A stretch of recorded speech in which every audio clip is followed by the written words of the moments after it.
Anubhav, how are you?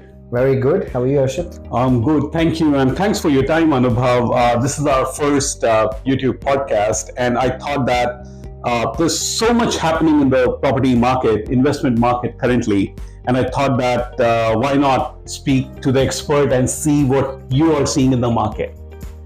Okay, sure. Because as a buyer's agent, yes, I have a lot of questions from investors, from my experiences from this expo and the journey has been till now. But yes, based on this, I wanted to know what, how do you see the current market, Anubhav? Is this because everybody's asking, is this the right time? How do you see the current scenario based on the influx of, inquiries and the passion, interest of the buyers right now? Yes, certainly. Look, I mean, the markets are markets and they shift all the time. And it also depends which market we are really referring to here, because every state is a market in its own right. And within the state, there are so many suburbs and areas that are market in its own right as well. So no two suburbs are equal, especially if they're in different areas. And therefore, we are currently investing quite heavily right now in Perth, South Australia and Queensland. It is no-brainer now for many savvy investors who are trying to buy properties or even secure properties in these areas.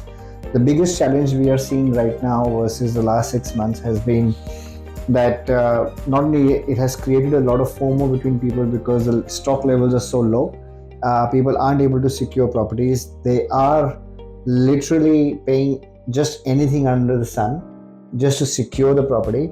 But on the other hand, the challenge is that when you go get the valuations done, the valuations are also not standing right now. Oh. So properties are, in some cases, properties are even coming back to the market because the valuations are not stacking up for the banks. So it's sort of a double-edged sword right now, because it gives you a good feeling that you secured a property and you are in a point where you're going to settle on the property. But all of a sudden, your finances, the valuation is maybe with a difference of 30, 40, 50, even $70,000, depending on what's happening. Exactly. Like, for example, a $400,000 property, currently in Queensland, and for that matter, even in Perth, we are seeing properties selling for close to 480, 490, even some of them being over 500K as well. Now, I wouldn't say the agents are underquoting. It's just that the market is very different. Mm-hmm. People are waking up to the fact that if I don't secure now, there may not be an opportunity down the line, but that's not true. Oh. So we are dealing with low stock, as I said, a lot of FOMO on the ground. In Perth, we also experience that people are coming with bags of cash. Oh. These are local people who want to secure properties. Wow. Because the East Coast has dominated that state so much in the last 6 to 8 months, probably even more or so 12 months, that they just have no chance to try secure properties in Perth. And therefore, it is a challenging time. Wow. I would say the markets wouldn't remain like this. Of course, we've seen these cycles happen multiple times over the last 20 years I've been in Australia.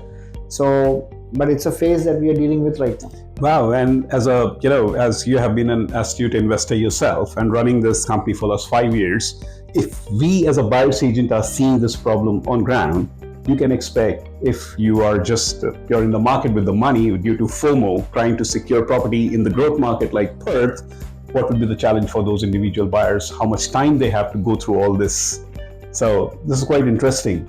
Yeah, it is clearly also the reason why buyer's agent are now becoming a little bit more popular for buyers to go to, because not only can you save time and money, you are saving a lot of stress as a result of not able to secure properties on your own, and that too remotely. Like someone in Melbourne trying to buy something in Queensland or Perth, you have no chance in front of other people who are doing this volume buying on the ground there. It's the relationship with the agent that absolutely matters. Now, more than that, really what the agent is looking for is an astute buyer who's going to be able to complete the transaction. Right now, so therefore they need to deal with people like us who talk the same language, who are representing the buyer with the right questions in front of them. We're not wasting their time, and at the same time, they get a sense of the buyer's profile through us. So and that relationship helps communicate better Right. who the buyer is, what they are. But with the current market scheme, the way things are going right now, at this point in time, the profiling doesn't matter. What agents are dealing with on ground is influx of offers, which all they're doing is compiling the offers Oh my and God. presenting it to the window with different conditions that are on it. So, it could be anyone's game at any point in time. In fact, I would just say that if you're in Perth selling a property right now, or or even for that matter in Queensland, give it a shot yourself and you'll see that you can sell a property on your own. Of course, there will be a difference. If you're chasing a price, Yeah. you need to go to the professional real estate agent to help you with that.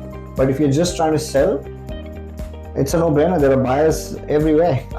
And honestly, I know because I was in Property Expo and Sydney Expo, that was quite great. And what is your, what is your reflection on the buyer sense? Because yes, I met a lot of people. We had 101 because we had the consulting room engagement where we had around 1,000 people within 6 hours, 8 hours. What I found is, Anubhav, there were a lot of first-time investors based on Sydney market. They were desperate to get in the market. And so what is your advice to people who have borrowing capacity? But as you know, Sydney, you need a hell lot of good borrowing capacity to get in, buy something of your own. But they still want to get in the market too, so that because it's just a FOMO, right? They're seeing Perth is growing, everything is growing, Queensland is growing. They want to get in. So yes, I myself is a rent investor. And how do you see any suggestion for them, how they can start based on the market that you have seen? Because you have been seeing this for 5 years, so. Well, nearly 20 years in Australia, yes. Oh, yes. So 5 years is Sorry, it's mine because I have been in investments of my journey is 5 years. Yeah. Look, I mean, that question is a little bit emotionally driven from the buyer's perspective, because a lot of people think that the way to start the journey in property is to buy your own home first. And people are trying to save up to the deposit to try buy something, but it's obviously getting out of reach with the way the prices are going up in all states at this point in time. So the suggestion is that, are you thinking outside the box? Are you seeing things differently? Do you have someone whom you can consult with and really get to the right, at the bottom of the things, especially knowing your financial position, what's really possible in your scenario? Are you being realistic about your situation? And if you don't know how to evaluate all that, there's help available. Right? Because if you consult the right way and if you get the right consultation done, you can achieve different options and still be able to get on to building your wealth the right way, being the rent investor that you said. Yeah, and to be honest, I live by your statement because 2.5 years I was in the same thing, and that time rent vesting was a jargon. Nobody knew.